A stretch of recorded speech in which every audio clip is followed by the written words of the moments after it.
Okay, now let's start question number 7 of 14.1 exercise. यहाँ पर आपको कुछ अलग अलग टाइप के शेप, मतलब कि कोई फिगर जो है इक्विलेटरल ट्रायंगल, आइसोसेलेस ट्रायंगल, ये सारे शेप ऑब्जेक्ट दिए हैं। उसके लिए कितनी लाइन ऑफ सिमेट्री पॉसिबल है वो आपको लिखनी है। तो मैंने ऑलरेडी यहाँ पर मेंशन कर दिया, that is very easy.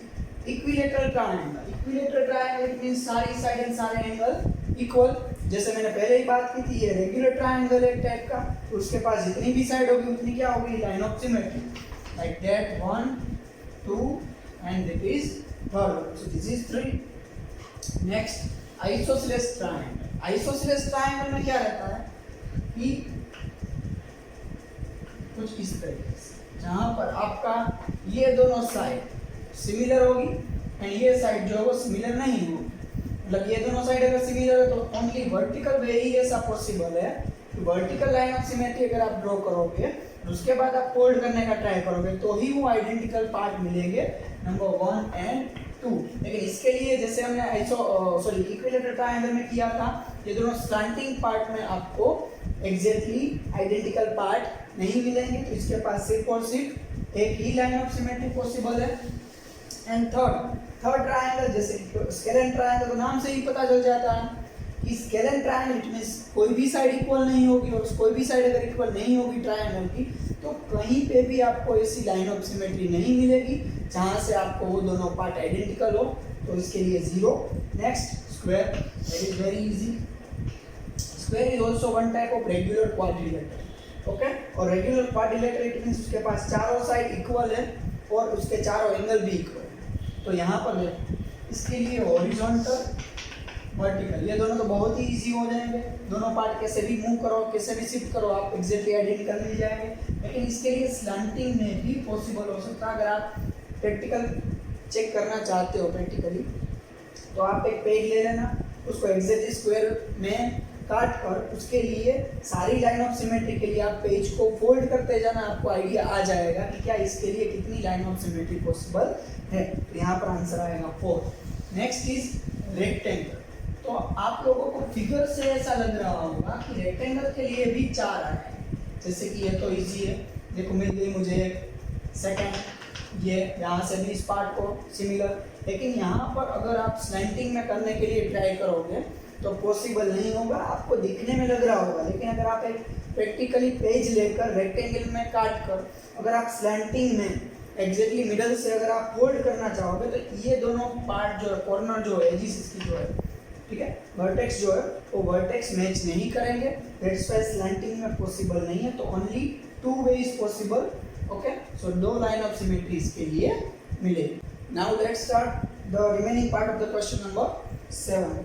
First is the rhombus. तो रोम्बस के पास कितनी लाइन ऑफ सिमेट्री, उसके लिए पहले रोम्बस पता होना चाहिए कैसा होता है।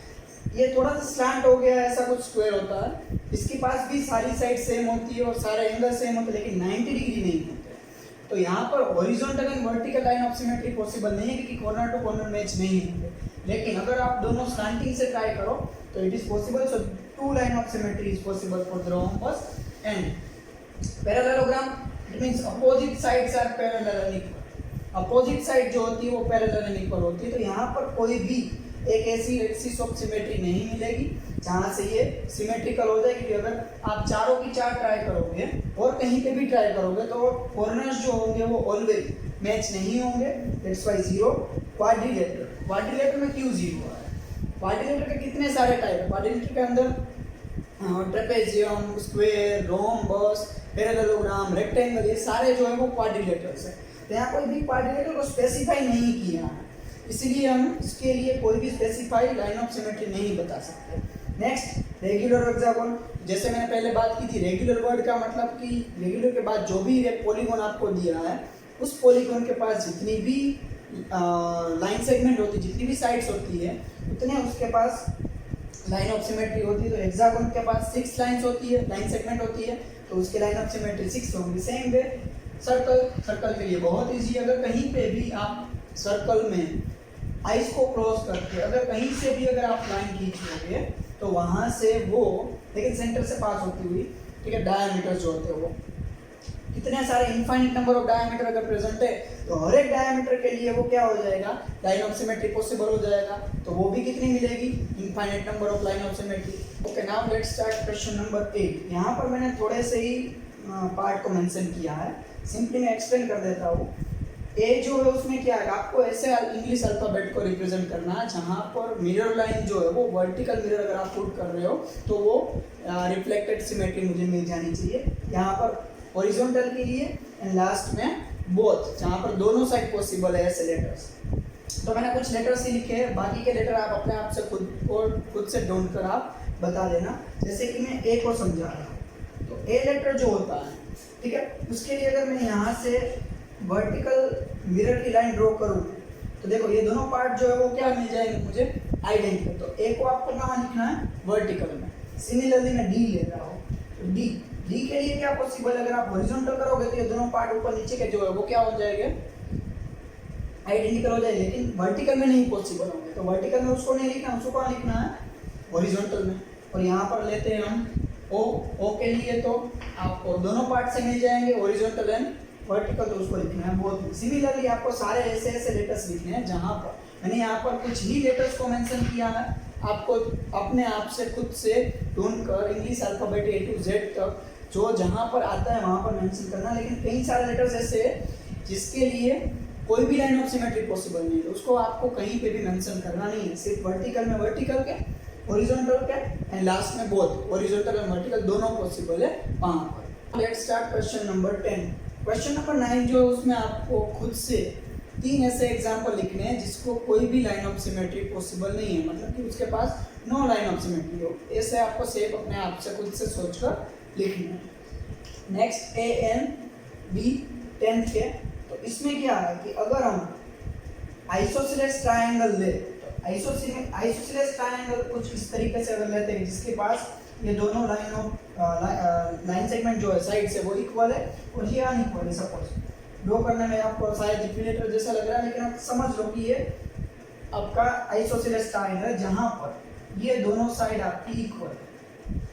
तो इसके लिए लाइन ऑफ सिमेट्री कुछ मुझे इस तरीके से वर्टिकली मिलेंगे जहाँ पर ये दोनों पार्ट मेरे आइडेंटिकल है।